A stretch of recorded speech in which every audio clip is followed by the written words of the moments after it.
Syracuse advanced past Florida State and now gets SMU on Wednesday in the ACC tournament. These two teams played not too long ago, Riley, March 4th. SMU ended up winning that game 77 to 75, but Syracuse led by 12 with less than 10 minutes to go in the second half and just melted down the stretch. A game that a lot of Syracuse fans and players and coaches thought they should have won and held on to. SMU felt good coming out of there with the win. Do you think we see another close matchup in this one? I think we do. And I've said this in other videos we've done on previews and recaps, but I think all these bottom feeders in the ACC are going to play each other close. That's how the tournament's played out the first day. I expect it to continue. I get what the metrics say about SMU, that they're a top 50 team, whereas Syracuse is still sub 100. SMU like just rolls over to most teams with a pulse. Granted, I don't know if I'm ready to say Syracuse has a pulse yet. After today's win over Florida State, I'm willing to say that like they haven't completely flatlined. There's like a little tiny bit of a pulse you can see that's coming up to where it could give the Orange a little bit of hope that this run continues. But yeah, I mean, you had them on the ropes in their own building. Uh, you survived. You did that with JJ Starling shooting 1 for 10 from three that day. Like if he can continue this hot streak, if he builds on what he did against SMU, where I mean, he was phenomenal at getting up under his man, forcing steals, getting to the rim, and passing the ball. I thought he was hitting for others. If you get that JJ Starling just for one more game, then yeah, Cuse has a really good chance to pull this one off. If we get a JJ Starling, Boopy Miller like back and forth, I'm for that, man. I'm all for that. I am too. I just think like Boopy hasn't really been scoring like that recently. This is his time to do it. This is time to do it. I think SMU Do you also needs believe he it. can do it? I I'd think rather see SM, Chuck Harris. I'd rather see Chuck Harris be the one who's getting the shots up. SMU needs one of them to kind of take things over here because this Mhm. was a team a month ago, it's 19 and 5, and then went 3 and 4 down the stretch. They failed to hit 70 in any of those losses. Ooh. Like that's kind of the magic number for them. Now, they also stink against good teams.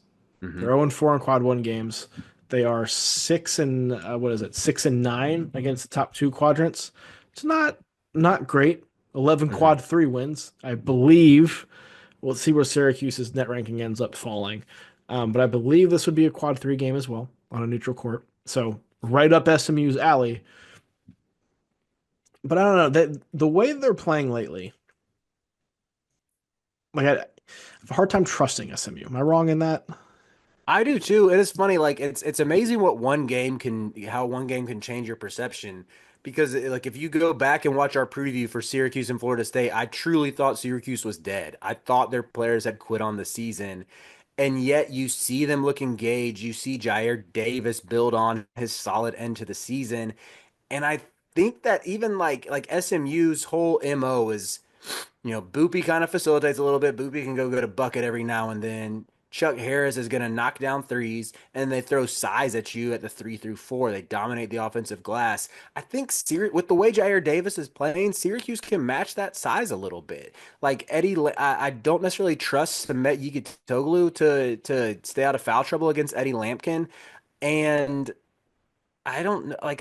I would have said that Matt Cross would be a huge advantage over Jair Davis. I still think he's the better player. But even looking at the last time these two teams played, Jair Davis was able to like get the better of him a little bit. He forced a couple turnovers on him, and it, I think that sort of Davis didn't have a big scoring output last time they played, but to hold his own defensively and to see that he's building some confidence on that end, just like playmaking a little bit, scoring around the basket, makes me think that even that size advantage that SMU theoretically has could be neutralized a little bit. Yeah.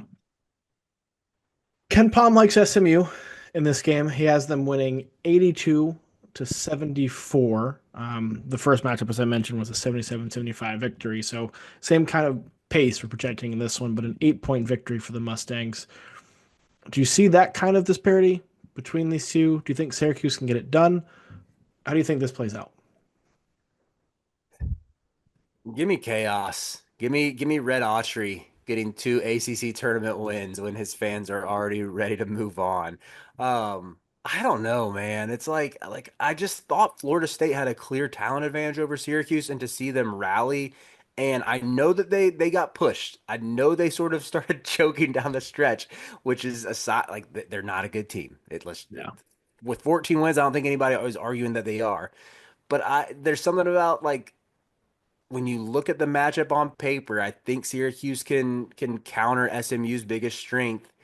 And I want to believe that we get another JJ Starling legacy game, and it's enough to edge them by SMU in a close one. I think it's gonna be like SMU failing to eclipse 70 again, and it's gonna be a 70 to 65 type of battle that's ugly for large stretches. Um, but we'll make friends along the way, Ralph. So Syracuse has won 2 games in a row now. Obviously beat Florida State in the opener, beat Virginia. They closed the regular season. Do you know the last time Syracuse won 3 games in a row? Oh gosh, was Jim Boeheim still the coach? It was the first 3 games of the season when they beat Lemoyne, Colgate, and Youngstown State.